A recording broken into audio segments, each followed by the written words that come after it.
In this section, we're going to talk about dependencies in Go and errors you might run into when building your own code. The first topic is no installation location outside GOPATH. So to demonstrate, we'll need a program to use it as an example. So let's start with just something that you may find useful. It prints out the current day of the week. It takes the time.now from the time package and prints the weekday. So let's run it, see how it works. And it works. It prints out today's date. So we know that with the go install command, we can install our code. So let's do that. And we run into this issue with no install location outside GOPATH. And the reason is, we look at our GOPATH, which is our home directory.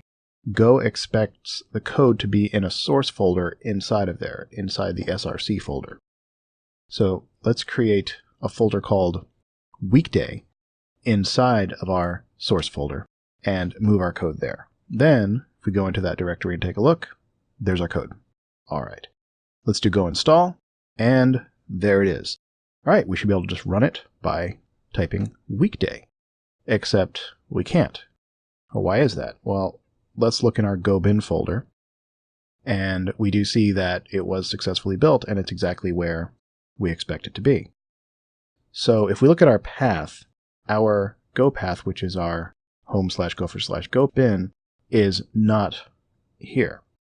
So if you run the which command, which will tell you where a file is or a program is anywhere on your path, we don't see it. So let's add it to the path.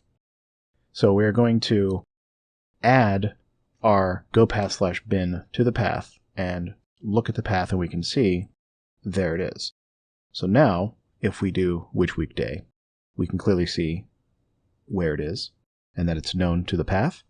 And now if we just run weekday, we have our command.